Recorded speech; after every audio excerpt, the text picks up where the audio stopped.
Mpenzi mtazamaji wa Amaya TV, nakukaribisha tena katika hii channel, na nashukuru sababu unaendelea kulike na kucomment na kusubscribe katika hii channel.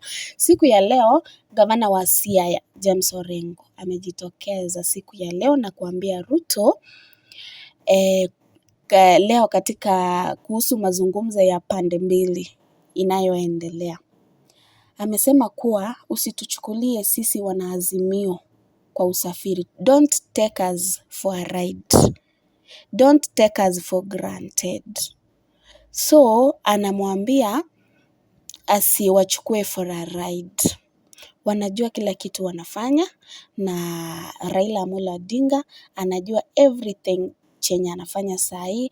Hivyo wasiwachukulie tu hivi hivi.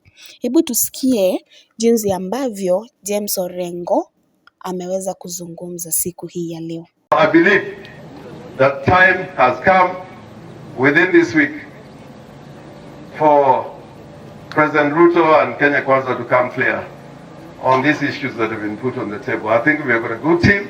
They are a sober-minded team, and I do not think they will play sideshows if the concrete agenda on the table will be the ones which we are going to discuss with the side opposite.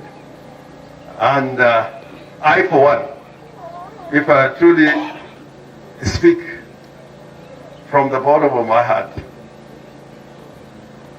the Kenya Kwanza team, they do not have any good faith at all. They have no good faith at all. They may be taking us for a ride. And these measures that have been taken by Raila Amolo Odinga to go back to the people through beginning today and having a Komkunji on Sunday will be a reminder that they cannot take us for granted. And